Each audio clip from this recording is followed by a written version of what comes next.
सुबह के 10 बजे अनीशा आराम से नींद से जागती है। आज तो आंख जल्दी खुल गई। मेरा फोन कहाँ है? आंख मसलती हुई अनीशा बिस्तर पर यहाँ वहाँ हाथ घुमाती है और अपना फोन हाथ में लेती है। 15 मिस्ड कॉल। इतना कौन याद कर रहा है मुझे? ओहो, आज तो मैंने नेहा के साथ मॉर्निंग वॉक पर जाने का वादा किया था। ओह शिट, अब वो मुझे नहीं छोड़ेगी। फिर से वही लेक्चर। क्या करूं?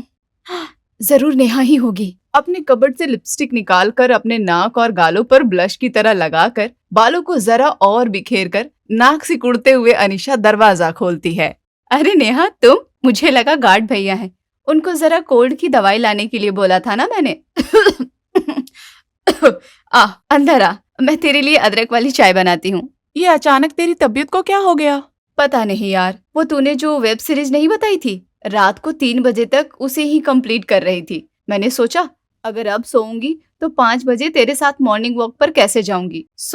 मैं सोई ही नहीं और हॉल में टहलती रही। बस इसी बीच प्यास लगी और मैंने फ्रिज का पानी पी लिया। फिर जो तबीयत बिगड़ी ना मेरी, रात से इस बंद नाक से परेशान हूँ मैं। हाँ, वो तो दिख ही रहा है। नाक ऐसे लाल हुए हैं तेरे, मानो किसी ने लाल ब्लश लगा दिया हो। तबीयत खराब है ना यार।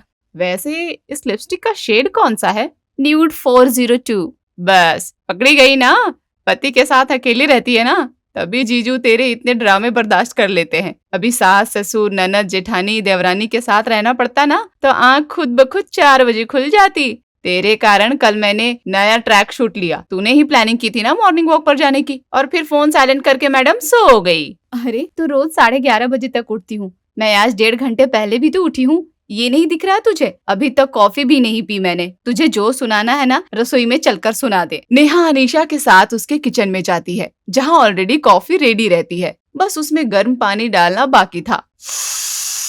वाह, तेरे पति तेरे लिए कॉफी भी तैयार करके जाते हैं ताकि मैडम को उसकी भी मेहनत ना करनी पड़े। बस गर्म पानी डालो और कॉफी तैयार। ये काम भी मेरे लिए भारी है बहन। मैं तो बस चाउमीन बनाती हूँ, तीनों वक्त खुद वही खाती हूँ और सौरभ को भी खिला देती हूँ। तुझे कोई उंगली करने वाला नहीं है ना यहाँ मेरे घर पे? बहन पूछ मत। कल रात को मैंने छोले भटूरे बनाए थे। चाहती तो मेरी सास खा सकती थी, ससुर जी भी खा सकते थे, सबने खाए भी। पर उसके बाद फरमाइश आ गई कि रोटी बना देती बहू तो अच्छा रहता। रात के 11 बजे आटा लगाकर रोटी बनाई मैंने। रोटी बनाई है तो साथ में सब्जी तो मांग ही लेंगे सभी। फिर से आलू की सब्जी बनाई, तब जाकर 1 बजे सोई हूँ मैं। इतने लफड़ों से तो बची हुई हूँ भाई मैं। फेरों के अगले दिन ही मैं बेंगलुरु आ गई थी। अपने ससुराल में एक रात भी नहीं रही हूँ मैं आज तक। हम दोनों का शॉर्टेड है, हम दोनों ही एक दूसरे की लाइफ में घुसते नहीं हैं। रात को पानी पूरी खाकर मैं और सौरभ घर आ गए, और सौरभ ये भी नहीं कहता कि बेबी कुछ बना दो। I feel very lucky few times. अपने पति के साथ अनीशा बहुत ही हैपनिंग लाइफ गुजार रही थी। ये पकड़ो प्रोजेक्ट फाइल सौरभ, फ्राइडे की डेडलाइन है। फ्राइडे तक एनी हाउ प्रेजेंटेशन सबमिट हो जानी चाहिए। क्या फ्राइडे तक? पर सर फ्राइडे को तो सिर्फ एक ही दिन है, और इस प्रोजेक्ट के बारे में तो मुझे बताया भी नहीं गया था। मैं तो दूसरे प्रोजेक्ट पर ऑलरेडी काम कर रहा हूँ। मैं यहाँ तुम जैसे 25 एम्प्लॉयज को हैंडल करता हूँ। इसी चीज के पैसे मिलते हैं मुझे, तो तुम्हें जिस चीज के पैसे मिल रहे हैं वो काम सही से करो, वरना जॉब छोड़ दो। अकाउंट में तगड़ा अमाउंट रहता मेरे, तो अभी तक बिजनेस सेटअप करके इस नौकरी को लात मार चुका होता मैं। क्या? What did you just say? क्या कहा तुमने? कुछ नहीं सर, हम तो कॉर्पोरेट लेबर हैं, हम कहीं जा सकते हैं। किसी भी तरह काम पूरा करने की कोशिश करूंगा मैं। रात के 12 बजे थका हारा सौरभ अपने घर पहुंचता है, और घर पहुंचते ही फिर से काम में लग जाता है। क्या बात है सौरभ, कितना काम करोगे? कल रात 3 बजे तक तो तुम मेरे साथ वेब सीरीज देख रहे थे। मुझे तो लगा आज जल्दी सो जाओगे तुम।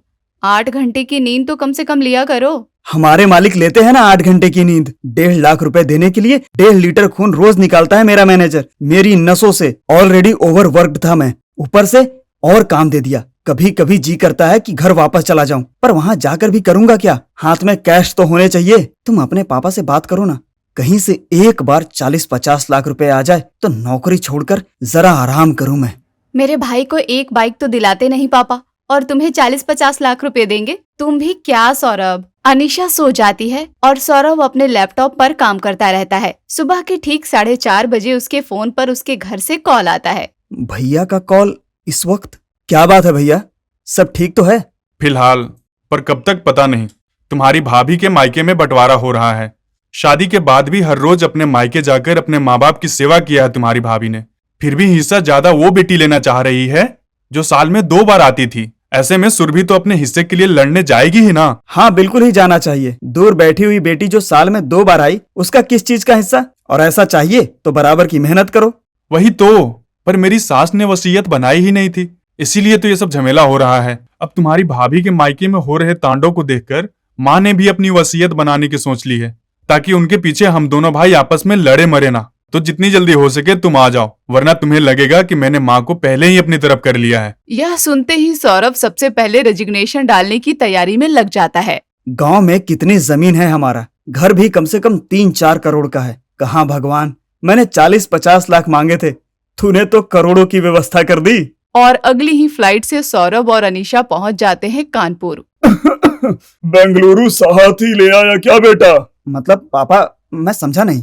बहू को देखने दरवाजे तक लोग आ गए। ये कानपुर है, यहाँ पर बहू इस तरह की छोटे टॉप और जींस नहीं पहनती बेटा। ओह शिट, पापा जी वो इतनी हड़बड़ी में आना ही पड़ा कि नहीं, वो मेरा मतलब है कि भाभी के मायके में जो हुआ उसके बाद भाभी को तो यहाँ रहने का वक्त ही नहीं मिलता होगा, फिर आप सबका खाना पीना, ये सब सुनकर सौरभ को इतनी टेंशन हो गई कि उन्होंने कहा कि अनीशा जल्दी से मेरे बैग पैक करो। हम निकले और हम आ गए। तभी अपना सामान लिए दरवाजे से अनीशा की ननद रिमझिम वहाँ पहुँचती है। अहो भाग्य हमारी, भाभी यहाँ कैसे आना हुआ? पहले फेरे लेते ही पति के साथ फुर हो जाती हैं और उसके बाद सास की चिंता दिखाने लगती हैं। नहीं नहीं दीदी, वो बात नहीं है। वो तो सौरभ नौकरी ही बेंगलुरु में करते हैं, तो मैं क्या करती? शादी के बाद पति के साथ रहना भी तो बीवी का धर्म होता है। कभी देखा है तुम्हारे जीजू को मैंने नाम से बुलाया हो, या मम्मी ने पापा को नाम से बुलाया हो, या भाभी ने भैया को? फिर तुम तब से सौरभ सौरभ क्या कह रही हो? सुनिए, अहो या इशारे में बुलाओ। पति का नाम लेना ये कहाँ की तमीज है? और तुझसे तो मैं अलग से बात करूंगी सौरभ। पहले इसे कमरे में ले जा और साड़ी पहनने को बोल। ये कहाँ फंसा दिया सौरभ तूने मुझे? यूं तो शादी मेरी 1 साल पहले हुई है, पर बैंड बाजा बारात लग रहा है आज मेरे सर पर बजाए जा रहे हैं। ये सब क्या है? मुझे कुछ नहीं पता अनीशा, थोड़ा कॉम्प्रोमाइज तो तुम्हें करना ही पड़ेगा। आखिर करोड़ों की बात है। एक बार प्रॉपर्टी में मम्मी हमें अच्छा खासा हिस्सा दे दे, उसके बाद मैं वापस बेंगलुरु चला जाऊंगा, या जहां तुम कहोगी वहां चला जाऊंगा। पर कुछ दिन तो तुम्हें मैनेज करना ही होगा। अब जल्दी से साड़ी पहनकर किचन में चली जाओ। सभी के सामने जितनी जल्दी तुम्हारा अच्छा इंप्रेशन बनेगा, प्रॉपर्टी में हमारा हिस्सा उतना ज्यादा ही बढ़ेगा। फ्लाइट से अभी अभी थकी हारी आई अनीशा रसोई में जाती है। नेहा ने ही मेरी शांति को नजर लगाई है क्या? चैन की लाइफ थी मेरी वहाँ, और यहाँ साड़ी पहनकर किचन में काम करो। एक फैन तक नहीं है किचन में, और कौन सी चीज कहाँ रखी है कुछ समझ नहीं आ रहा है। क्या करूँ, क्या बनाऊं? सब्जियां फ्रिज में होंगी पर आटा कहाँ होगा और मसाले? अनीशा यही सोच रही होती है कि उसके दिमाग में आइडिया आता है। मैं भी ना बेकार में ही इतना दिमाग लगा रही हूँ। सभी के लिए कॉफी बना देती हूँ और ब्लिंकिट से पोटैटो बॉल्स ऑर्डर कर लेती हूँ। जैसे ही पहुँचेंगे फ्राई करके सभी को कॉफी के साथ सर्व कर दूंगी। अनीशा ब्लिंकिट से ऑर्डर कर पोटैटो बॉल्स मंगवाकर फ्राई कर लेती है और उसे कॉफी के साथ डाइनिंग टेबल पर अपने पूरे परिवार को सर्व करती है, और सभी चाव से खा भी लेते हैं। बाहर बेसन की पापड़ी भी नहीं है, फिर भी पकोड़े बन गए। कैसे पकोड़े हैं ये बहू?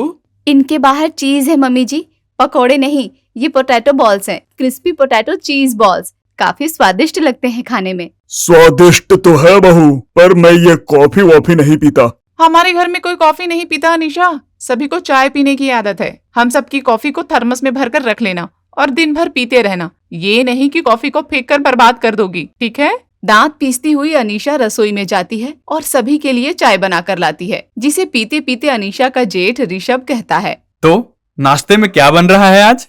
नाश्ते में भैया, मेरा मतलब है कि क्या मतलब है तेरा बहू? अब इस घर के लोग नाश्ता भी नहीं करेंगे क्या? ये 2 छोटे छोटे लड्डुओं जैसे आलू के पकोड़े से पेट भरता है क्या किसी का? जाकर रोटियां सेक ले, और उसके साथ आलू की सब्जी मत बनाना। अभी तो आलू खा ही लिया है हमने। तू एक काम कर, भिंडी की सब्जी बना ले और साथ में बैंगन का भरता बना लेना। ये सब क्या हो रहा है मेरे साथ? इतनी मेहनत से पोटैटो बॉल्स फ्राई करके दिए थे सभी को, और उसमें भी इनका पेट नहीं भरा। अब रोटी सब्जी भी चाहिए इन्हें। भाई इंसान हूँ मैं या कोई मशीन? अनीशा रोते पीटते किसी तरह रोटी सब्जी बनाकर सभी को परोसती है, जिसके बाद तो उससे बिस्तर से उठा ही नहीं जाता है। अरे ये हमारा फ्लैट नहीं है जहाँ जब मर्जी चाहा तुम सो गई। हमारे घर में दोपहर में बहुएं नहीं सोती हैं अनीशा। जो करोड़ों रुपए आने वाले हैं वो सिर्फ अकेले मुझे नहीं मिलेंगे, तो तुम भी जरा मेहनत कर लो। मैं तो अब 2 घंटे बाद ही उठूंगी। और अनीशा की नींद डिस्टर्ब ना हो इसलिए सौरभ अपने पूरे परिवार को लेकर पार्क चला जाता है और पूरे 2 घंटे बाद वापस लौटता है। इतने दिनों बाद परिवार के साथ बाहर जाकर तो मजा आ गया। मुझे तो वो पानी पूरी खाकर मजा ही आ गया। क्या पानी पूरी था वो, आहा। तो सिर्फ पानी पूरी में रह जा।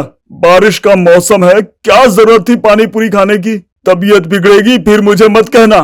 तुझे चाट खानी चाहिए थी। वाह वाह क्या चाट थी, दिल खुश चाट। चाट वाले का नंबर भी ले लिया मैंने। घर में कोई फंक्शन होगा तो उस चाट वाले को जरूर बुलाऊंगा मैं। पर मुझे उन सबसे अच्छी इडली लगी, हल्की भी स्वादिष्ट भी। चलो अच्छा है, सौरभ ने बाहर ही सभी को खाना खिला दिया। कम से कम दोपहर में मुझे खाना तो नहीं बनाना पड़ेगा। और खुश होकर अनीशा जैसे ही पीछे मुड़कर अपने कमरे की ओर जाती है, सुशीला उसे रोकते हुए कहती है, खाना चढ़ा दिया है बहू। तुम भी क्या मम्मी, चढ़ा क्या दिया है? बनाकर कब से रख भी दिया होगा तुम्हारी बहू ने, बस गर्म करके परोसना ही बाकी होगा। क्यों अनीशा? ये तो वही बात हो गई, अंधे के सामने रो अपने यहाँ खाओ। यहाँ आकर तो मेरा पति भी बदल गया है, अब किसके सामने अपना दुखड़ा रोऊं मैं। अनीशा रसोई में जाती है और अपने ससुराल वालों की कंप्लेन करने के लिए अपनी माँ को फोन लगाती है। तू पागल है क्या? अपने ससुराल वालों को उल्टा पुल्टा कुछ मत कह देना। यहाँ मेरी शादी को 40 साल हो गए, आज तक बंटवारे का नाम नहीं लिया किसी ने, और मुझे हिस्सा मिले भी तो कैसे? तेरे दादाजी और उनके भाइयों के बीच की जमीन की सेटलमेंट तो हुई ही नहीं है अभी तक। वहाँ सब सेटल हो तब तेरे पापा के 6 भाइयों में हिस्सा बटे। तेरी तो शादी को 1 साल हुए हैं, गोद में एक बच्चा भी नहीं है और अभी ही हिस्सा मिल जाएगा। इससे अच्छा क्या हो सकता है? कुछ दिन की बात है, जितना घी मल सकती है मल दे। अभी तो तेरी जेठानी भी नहीं है, यही तो वक्त है सभी का दिल जीतने का। दाल चावल चढ़ा, साथ में दम आलू चटनी पापड़ भी दे दे। कोई फायदा नहीं हुआ तुम्हें फोन करने का, तुम फोन रखो मम्मी। बेचारी अनीशा तो दुखी हो चुकी थी। दाल चावल आलू दम की सब्जी, भिंडी की सब्जी, चटनी पापड़ अचार सभी लेकर अनीशा डाइनिंग टेबल पर परोसती है। जरा 2 फुल के लाना बहू, जब तक पेट में रोटी न जाए ना तृप्ति नहीं होती। चावल कोई भूख मिटाने का खाना थोड़ी ना होता है, चावल तो सिर्फ खा लिया जाता है।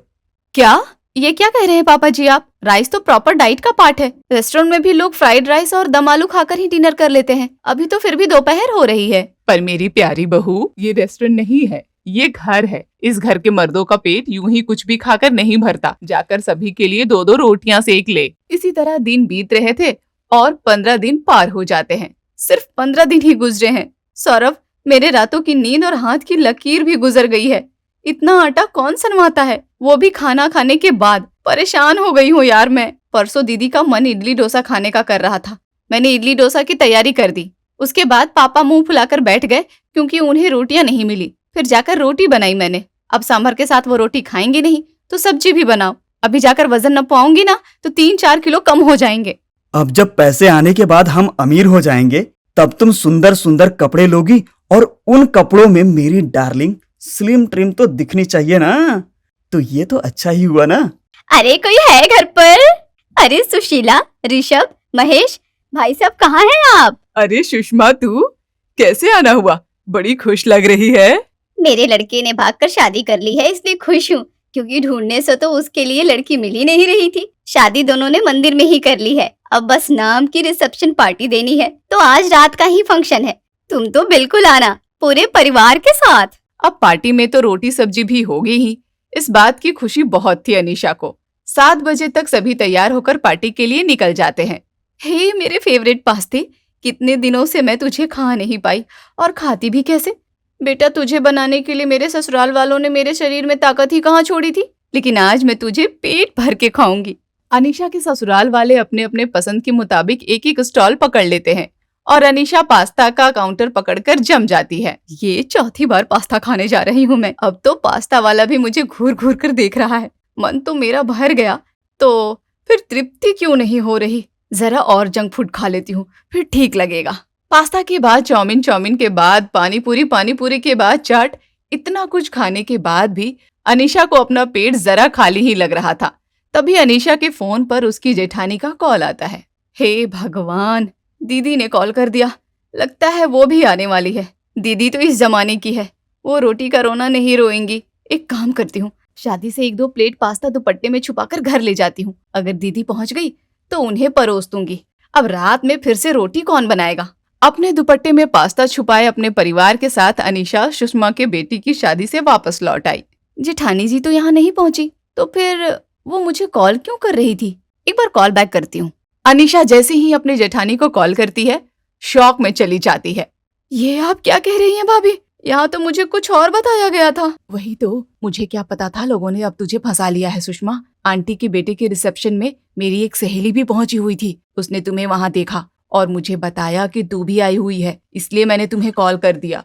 कोई बंटवारा सटवारा नहीं हो रहा वहां, ना ही होगा। मैं तो उस घर को छोड़ कर आई हूँ। अपने बर्थडे पर केक बनाया था मैंने, केक के साथ रोटियां भी मंगा ली मम्मी जी ने। चाउमीन बनाओ तो साथ में रोटियां भी बनाओ, समोसे बनाओ तो साथ में रोटियां भी बनाओ, यहाँ तक कि मेरे फेवरेट पास्ते के साथ भी रोटी बनवाई गई है मुझसे। कितना ही काम कर लेगा कोई। अब यही सब तुम्हारे साथ भी होने वाला है। होने वाला है?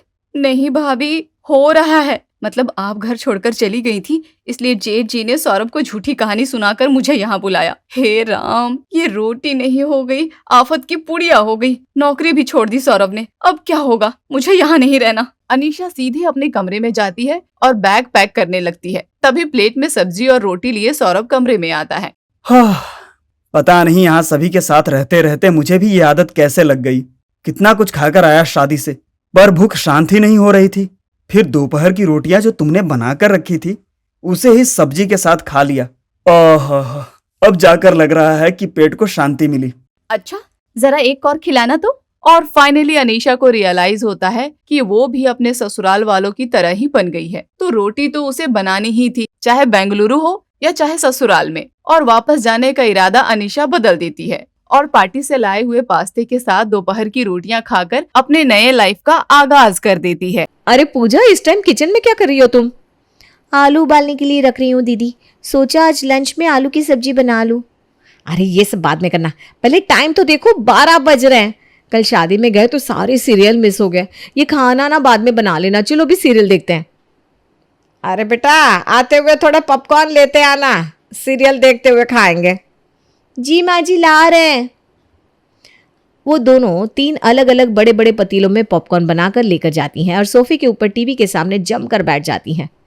आज पता चलेगा कि उसके पति ने दूसरी शादी किससे की है। मुझे तो लगता है कि वो प्रियंका ही होगी। वही हमेशा अर्पित के सामने इधर उधर घूमती रहती है ना। अरे नहीं दीदी, प्रियंका तो गुंजन की दोस्त है। वो भला अपनी सहेली का घर क्यों तोड़ेगी? अरे अभी वो ये सब नहीं जानती है ना। मुझे तो वही लगती है। अरे चुप हो जाओ दोनों, सीरियल शुरू हो गया।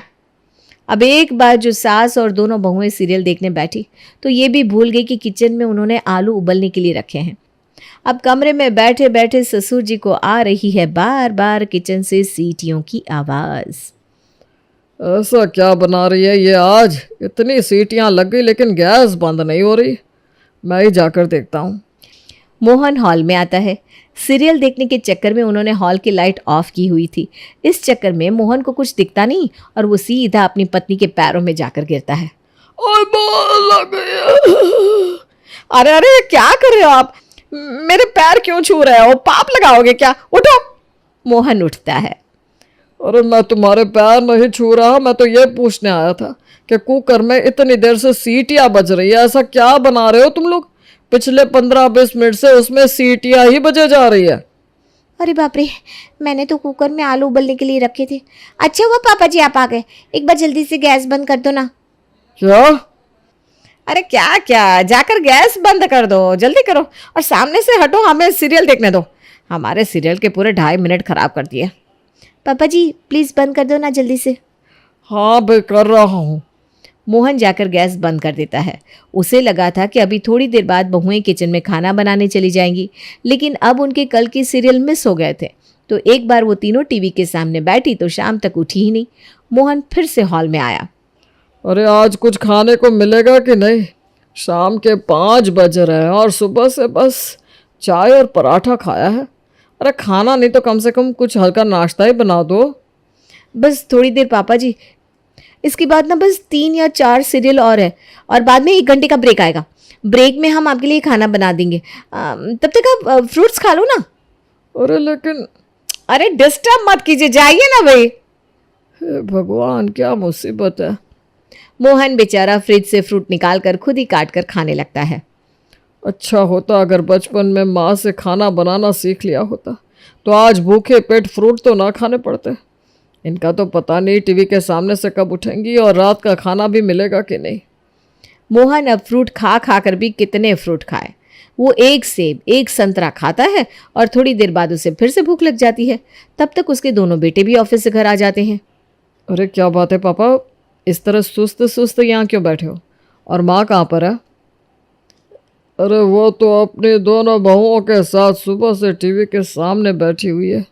ना तो दिन में इन लोगों ने कुछ खाने को बनाया, और मुझे तो अभी भी यही आसार लग रहा है। क्या मतलब? यानी आज आपने खाना ही नहीं खाया? इन लोगों का सीरियल का पागलपन तो बढ़ता ही जा रहा है। चलो ज़रा इनके पास। दोनों भाई हॉल में जाते हैं तो देखते हैं कि आरती, पूजा और इनकी मम्मी तीनों रो रही हैं। अब उन्हें रोता हुआ देखकर दोनों भाई टेंशन में आ जाते हैं। अरे भाई, सब कुछ ठीक तो है ना? क्या हो गया आप लोगों को? इस तरह रो क्यों रही हो? प्रियांशु जी, दादी चल बसी। दादी? किसकी दादी? तुम्हारी दादी तो 10 साल पहले ही चल बसी थी ना। अब किसकी दादी चल बसी? अनिकेत की। अनिकेत की? कौन अनिकेत? तुम्हारा कोई रिश्तेदार है क्या? नहीं। अरे सही से बताओ, कौन अनिकेत? कौन सी दादी? खामखा हमें भी टेंशन दे रहे हो। वो सीरियल में अनिकेत की दादी चल बसी। बेचारी कितनी अच्छी औरत थी, कितना प्यार करती थी सबसे। अभी तो पूनम माँ भी नहीं बनी थी, उसके बच्चे को देखने से पहले ये दुनिया से बेचारी चली गई।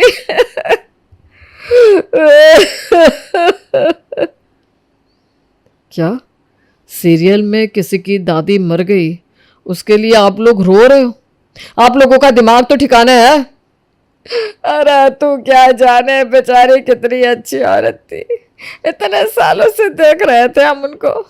मैं तो रोज टीवी में देखकर उनके पैर भी छूती थी। ये क्या मजाक कर रहे हो आप लोग? बहुत भूख लग रही है, प्लीज जाकर कुछ खाने को बना दो। क्या आपके अंदर जरा से भी इंसानियत नहीं है ना? उधर बेचारे अनिकेत की दादी मर गई है और आपको खाना खाना है। आप होंगे ऐसे, लेकिन हम नहीं है। बेचारी दादी चली गई, इसलिए हम घर में खाना नहीं बनाएंगे। क्या? देखो मजाक मत करो। अरे सीरियल में किसी की दादी मर गई, इस चक्कर में हमारे घर में खाना क्यों नहीं बनेगा? बहू ने बोल दिया ना, एक बार घर में खाना नहीं बनेगा तो नहीं बनेगा। इधर हम इतना दुख में है और इसको खाना खाना है। जो खाना है ना खुद बना लो। दादी। अपने सामने ये सब देखकर दोनों भाइयों को समझ में नहीं आता कि बेचारे उनको बोले तो क्या। वो किचन में जाते हैं और हर दूसरे दिन की तरह अपने लिए नूडल्स बनाकर ले आते हैं। आज भी खाना नहीं मिलेगा पापा, खा लो ये नूडल्स। ला बेटा ला, कम से कम कुछ खाने को तो मिला। बेचारे जैसे तैसे नूडल्स खाकर सो जाते हैं, लेकिन वहाँ तो उन तीनों का रोना धोना पूरा ही नहीं होता। अगले दिन, अगर आज भी इन लोगों ने खाना नहीं बनाया होगा ना तो। क्या भैया, आपको लगता है कि हम इन लोगों का कुछ कर सकते? तीनों की तीनों एक जैसी हैं। दोनों भाई आपस में बात कर रहे थे कि तभी दोनों की पत्नियां भागती हुए उनके पास आती हैं। अरे अच्छा हुआ आप आ गए, जल्दी से जाकर मार्केट से एक चॉकलेट केक खरीद कर लाइए ना। Chocolate cake? वो किस खुशी में? घर में किसी का बर्थडे है क्या? अरे बर्थडे नहीं, लेकिन घर में नन्हा मेहमान आया है। नन्हा मेहमान? लेकिन ये कब हुआ, किसको हुआ? कहाँ है नन्हा मेहमान? वो तो अपने घर पर है अंकित भैया। अपने घर पर मतलब किसके घर पर? अरे आप भी ना बहुत सवाल करते हो। अनिकेत को बेटा हुआ है, बेटा। और पता है, डॉक्टर ने कल उसकी दादी को मृत घोषित कर दिया था, लेकिन वो तो जिंदा थी। शुक्र है दादी को कुछ नहीं हुआ। क्या? हाँ, एक तो दादी वापस आ गई और अनिकेत को बेटा भी हो गया। तो घर में केक काटना तो बनता है ना, और साथ में पार्टी भी बनती है। तो आप केक ले आओ, और प्रियांशु जी आप मार्केट से ना 1 किलो पनीर, 1 किलो बर्फी और 1 किलो पेड़े ले आना। पूरे मोहल्ले में मिठाई बांटेंगे। कह दो कि तुम मजाक कर रही हो पूजा। अरे मैं भला क्यों मजाक करूंगी। बेचारी दादी मरने के बाद दोबारा जिंदा हो गई ताकि अपने पड़पोते का चेहरा देख सके। उनके घर में एक साथ दो दो खुशियां आई हैं, तो क्या हम उसको सेलिब्रेट भी ना करें? और हाँ, सारे सामान के साथ में ना थोड़ा डेकोरेशन का सामान भी ले आना, अच्छे से घर को सजाएंगी। उन दोनों की ऐसी बातें सुनकर दोनों भाइयों का तो दिमाग ही घूम जाता है। वो एक दूसरे का चेहरा देखते हैं और चुपचाप वहाँ से चले जाते हैं। अब सीरियल में अनिकेत को बेटा हुआ, इस चक्कर में दोनों भाइयों का दिवाला निकल जाता है। ये तो मैं पहली बार देख रहा हूँ यार, टीवी सीरियल में किसी को बेटा हुआ और दिवाला हमारा निकल गया। समझ में नहीं आता इन तीनों को समझाए तो समझाए कैसे। आपको लगता है भैया कि हमारे समझाने से ये समझने वाली है? इनको जितना समझाना था ना, हमने समझा लिया। अब किसी भी तरीके से इनका टीवी देखना ही बंद करवाना होगा। कल के कल ही मैं टीवी का कनेक्शन ही कटवा देता हूँ, उसके बाद ना रहेगा बांस ना बचेगी बांसुरी। अब दोनों भाई तो ये सोचकर खुश हो गए कि टीवी का कनेक्शन कटवा देंगे तो सारी प्रॉब्लम सॉल्व हो जाएगी। ये सोचकर उन्होंने अगले ही दिन टीवी का कनेक्शन कटवा दिया। आरती बहू, आरती बहू, आई मम्मी जी। क्या हुआ मम्मी जी? अरे देख ना, मैं कितनी देर से टीवी चलाने की कोशिश कर रही हूँ, लेकिन इसमें तो कुछ आ ही नहीं रहा। क्या कुछ नहीं आ रहा? एक मिनट, रिमोट तो दिखाइए ज़रा। आरती सारे चैनल बदल बदल कर देखती है, लेकिन किसी भी चैनल पर कुछ भी नहीं आ रहा था। वो अंकित को बुलाती है। अरे देखिए ना टीवी को क्या हो गया है, हम इतनी देर से ट्राई कर रहे हैं लेकिन किसी भी चैनल पर कुछ भी नहीं आ रहा। हाँ, और अब आएगा भी नहीं। आएगा भी नहीं? क्या मतलब? भैया के कहने का मतलब यह है भाभी कि हमने टीवी का कनेक्शन कटवा दिया है। क्या? टीवी का कनेक्शन कटवा दिया? लेकिन क्यों? ताकि तुम लोग घर में कुछ काम कर लो। सीरियल में कोई मर गया तो खाना नहीं बनेगा, किसी को बच्चा हो गया तो पार्टी हम करेंगे। तुम्हारे चक्कर में हमारा भट्ठा बैठा जा रहा है। पिछले महीने सीरियल में किसी की एनिवर्सरी थी ना, तो घर में पार्टी। कोई रिटायर हुआ था तो घर में पार्टी। और तो और सीरियल में बहू की सरकारी नौकरी लग गई तो उसमें पार्टी। और अभी तो कल उस अनिकेत को बेटा हुआ है ना। नहीं नहीं, हमारे बस का नहीं है ये सब। इसलिए आज से घर में ना टीवी का कनेक्शन होगा और ना ही ये सब लफड़े होंगे। जाओ और जाकर खाना बनाओ। एक तो हमारा टीवी का कनेक्शन कटवा दिया और चाहते हो कि हम आपके लिए खाना बनाएं? अब तो आपके लिए खाना बनाए मेरी जूती। क्या?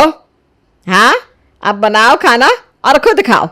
हमारे टीवी का कनेक्शन कटवाया है ना तुमने, अब देखो हम कैसे हड़ताल करते हैं। हड़ताल? जी हाँ, हड़ताल। अब जब तक आप हमारा टीवी का कनेक्शन दोबारा नहीं कराओगे, तब तक ना तो हम घर में खाना बनाएंगे और ना ही आप लोगों को बनाने देंगे। आज से किचन पर ताला। और सिर्फ किचन पर ही नहीं, आज से हम आप लोगों का कोई भी काम नहीं करेंगे। जो धुले धुलाए कपड़े मिलते थे ना पहनने के लिए, अब से वो भी नहीं मिलेंगे। अरे लेकिन मैंने क्या किया है? कम से कम मुझे तो खाना दे दो। माफ़ करना जी, लेकिन वो कहते हैं ना, गेहूं के साथ साथ घुन भी पिसता है। आपको तो पता पहले से था कि ये दोनों क्या करने वाले हैं, लेकिन आपने भी इन्हें नहीं समझाया ना, तो अब भुगतो इनके साथ। क्या मुसीबत है भैया, हमने तो फिर से अपने पैर पर कुल्हाड़ी मार ली। इन लोगों का तो समझ में नहीं आता किस तरह ठीक करें इन्हें। लगा था टीवी का कनेक्शन कटवा देंगे तो प्रॉब्लम सॉल्व हो जाएगी, लेकिन यहाँ तो प्रॉब्लम और ज़्यादा बढ़ गई। इनके लिए टीवी का कनेक्शन दोबारा नहीं लगवाया तो पता नहीं ये क्या ही कर देंगे। अभी तो इनकी हड़ताल सिर्फ घर तक चल रही है, लेकिन इनका भरोसा नहीं ये कब अपनी हड़ताल टीवी तक ले जाएंगी। वैसे भी टीवी का कुछ ज़्यादा ही शौक है इन्हें। तुम दोनों ज़रा मेरे साथ तो चलो। जी पापा। दोनों भाई अपने पापा के पीछे पीछे उनके कमरे में जाते हैं। ये क्या किया तुम दोनों ने? कम से कम पहले सुबह का नाश्ता तो मिलता था, अब तो वो भी नहीं मिलेगा। देखो, इन्हें सुधारना है ना तो कुछ ऐसा करो जिससे इनको तुम पर शक भी ना हो, वरना ये ऐसा बदला लेंगे ना कि ज़िंदगी भर भूल नहीं पाओगे। लेकिन ऐसा क्या करे पापा, समझ में भी तो नहीं आता। आइडिया भैया, एक काम करते हैं, इनका टीवी का कनेक्शन वापस लगवा देते हैं, लेकिन जैसे ही इनकी सीरियल आने का टाइम होगा वैसे ही लाइट काट देंगे। लाइट ही नहीं रहेगी तो ये टीवी देखेंगे कैसे? ये अच्छा है, लेकिन ध्यान से करना। अगर एक बार इन लोगों को तुम पर शौक हो गया ना तो फिर तुम्हारी बत्ती हमेशा के लिए उड़ा देंगी। जी पापा। अब उन लोगों की हड़ताल के आगे वो लोग फिर से टीवी का कनेक्शन लगा देते हैं, लेकिन जैसे उनकी सीरियल के आने का टाइम होता है वैसे ही घर की बत्ती गायब। अंकित घर की लाइट उड़ा देता है। हे भगवान, इस लाइट को भी अभी ही जाना था। 5 मिनट बाद सीरियल शुरू हो जाएगा। अगर थोड़ा सा भी सीरियल मिस हो गया ना तो दिमाग खराब हो जाएगा। एक मिनट मम्मी जी, मैं दिव्या से पूछती हूँ उसके घर की लाइट आ रही है क्या। पूजा दिव्या के पास फ़ोन करती है। हेलो दिव्या, तुम्हारे घर की लाइट आ रही है क्या? हाँ हाँ आ रही है, क्यों क्या हुआ? तुम्हारी नहीं आ रही क्या? अरे नहीं ना, अभी सीरियल शुरू होने वाला है और लाइट चली गई। आज तो वैसे भी ना महा एपिसोड आने वाला है, वो मिस हो गया तो मूड ख़राब हो जाएगा। अरे तो तू क्यों टेंशन लेती है, तुम सब मेरे घर आ जाओ, आज हम सब एक साथ मिलकर सीरियल देख लेंगे, मजा आएगा। अरे वाह, ये अच्छा आइडिया है, हम अभी आते हैं। अब तीनों के तीनों सीरियल देखने के लिए दिव्या के घर पहुंच जाती हैं और उन लोगों का ये प्लान भी अब बुरी तरह फ्लॉप हो जाता है। ऐसा लगता है इन लोगों के पास हर प्रॉब्लम का सोल्यूशन है, चाहे इन्हें जो भी करना पड़े, लेकिन अपने सीरियल देखने का जुगाड़ तो कर ही लेती है। मुझे नहीं लगता कि इनको सुधारने का अब हमारे पास कोई भी तरीका है। अब तो जो है वही भुगतना पड़ेगा। नहीं भैया, इतनी आसानी से तो हम हार नहीं मानेंगे।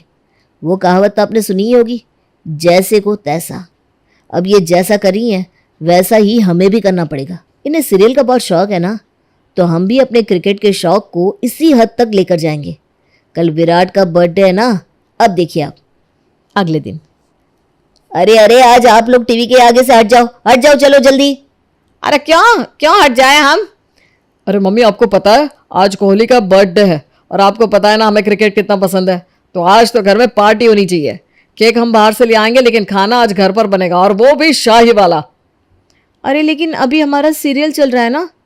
देखो भाभी, आपके सीरियल में किसी की शादी, किसी को बच्चा होता है, तो हम भी तो पार्टी के लिए अरेंजमेंट करते हैं ना, तो आज आप भी करो, वरना हम भी कुछ नहीं करने वाले। अच्छा ठीक है करते हैं। अब अंकित और प्रियांशु मार्केट जाकर बहुत बड़ा केक लेकर आते हैं और पूजा और आरती से खूब सारा खाना बनवाते हैं और कोहली के बर्थडे को ऐसे सेलिब्रेट करते हैं जैसे कि घर में उनके बच्चों का बर्थडे हो। वाह वाह वाह, मजा आ गया। इसे कहते हैं असली बर्थडे सेलिब्रेशन। अब कल इंडिया और ऑस्ट्रेलिया का फाइनल मैच है, इंडिया जीत जाए बस, फिर तो पार्टी जोरदार करेंगे। अरे बिल्कुल, पार्टी तो कल आज से भी जबरदस्त करेंगे। दोनों भाइयों को लग रहा था कि ऐसा करने से वो तीनों सुधर जाएंगी, लेकिन कल क्या होता है चलिए देखते हैं। अरे कितनी देर तक बैठे रहोगे आप लोग टीवी के सामने? अब उठ भी जाओ, हम लोगों को भी तो अपना सीरियल देखना है। सॉरी आरती, लेकिन देखो तुम्हारा सीरियल तो हर रोज़ आता है, लेकिन क्रिकेट मैच रोज़ रोज़ थोड़ी ना आता है।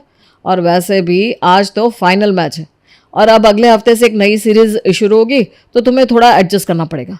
मैच के लिए तो हमने वर्क फ्रॉम होम भी ले लिया है। क्या? अगर तुम लोग हर टाइम मैच देखते रहोगे तो हम अपना सीरियल कब देखेंगे? अरे माँ, रात को 12 बजे के बाद आता है ना रिपीट, तब देख लेना आप सीरियल। अब आप लोग शांति रखो, हमें मैच देखने दो। अब शाम को जैसे ही इंडिया मैच जीतती है तो दोनों भाई घर में पार्टी करने के लिए हल्ला मचाने लगते हैं। देखो, कल आप लोगों ने मटर पनीर बनाया था, तो आज शाही पनीर बना लेना, और साथ में मिक्स वेज, तंदूरी रोटी, पुलाव, गुलाब जामुन, बूंदी का रायता और दाल मखनी भी बना लेना। बिल्कुल, बस थोड़ी देर रुकिए। आधे घंटे के अंदर अंदर टेबल पर सारा खाना लग जाता है और सरोज सबको आवाज़ लगाकर डाइनिंग टेबल पर बुलाती है। वाह भाई वाह, इतना सारा खाना इतनी जल्दी बनकर तैयार हो गया। आज तो दोनों बहुओं ने कमाल कर दिया। ये कमाल हमारा नहीं, जोमेटो वालों का है पापा जी। आज काफ़ी जल्दी खाना डिलीवर करके चले गए। क्या आप लोगों ने सारा खाना बाहर से मंगवाया है? और नहीं तो क्या देवर जी, हमारी टीम मैच जीतती है तो बाहर से खाना मंगाना तो बनता ही है ना। वैसे भी रोज़ रोज़ कौन से फाइनल मैच होते हैं। अंकित जी के क्रेडिट कार्ड से मैंने सारा खाना मंगा लिया, बस 2000 का बिल आया। 2 नहीं दीदी, 2.5। अरे हाँ वही 2.5। क्या? बेचारे, वो अभी इस सदमे से उभरे भी नहीं थे कि तभी उन्हें एक और जोरदार झटका लगता है, क्योंकि घर पर नया टीवी डिलीवर करने के लिए डिलीवरी बॉय आ जाता है। मैम, ये टीवी कहाँ इंस्टॉल करना है? ये अंदर वाले रूम में लगाना है भैया, आप चलिए मैं बताती हूँ। अरे एक मिनट, घर में ये नया टीवी कहाँ से आ गया? और जब घर में अच्छा खासा टीवी है तो तुमने नया टीवी मंगवाया क्यों? अरे वो पुराना वाला टीवी तो अब आप लोगों का हो गया है ना। अब आप लोग मैच देखोगे तो हमें भी तो सीरियल देखने के लिए नया टीवी चाहिए ना। अब वैसे भी ना आप ज़्यादा टेंशन ना लो, मैंने टीवी डिस्काउंट पर खरीदा है, सिर्फ 40,000 का पड़ा है। क्या 40,000? अरे 40,000 तो तुम ऐसे बोल रही हो जैसे 40 रुपए की बात कर रही हो। अरे भैया, वापस लेकर जाओ इसे, हमें नहीं चाहिए कोई टीवी। अरे लेकिन हमें सीरियल देखना है इसमें, भैया आप इंस्टॉल करो इसे। अरे आप लोगों को टीवी देखना है ना, तो जाओ, जाकर देख लो टीवी, हमें नहीं देखना कोई मैच वैच। अरे भैया आपको बोला ना लेकर जाओ इसे, प्लीज जल्दी इसे लेकर जाओ वरना मेरा भट्ठा बैठ जाएगा यहाँ। ठीक है भैया ले जाओ, अगर इन्हें टीवी नहीं देखना तो हम लोग ही देख लेते हैं। चलो आरती दीदी, चलो मम्मी जी। उन्हें सुधारने का हर पैंतरा बार बार उन तीनों पर ही भारी पड़ जाता है, इसलिए आखिरकार थक हार कर उन तीनों को ही अपनी अपनी पत्नियों के आगे हार माननी पड़ती।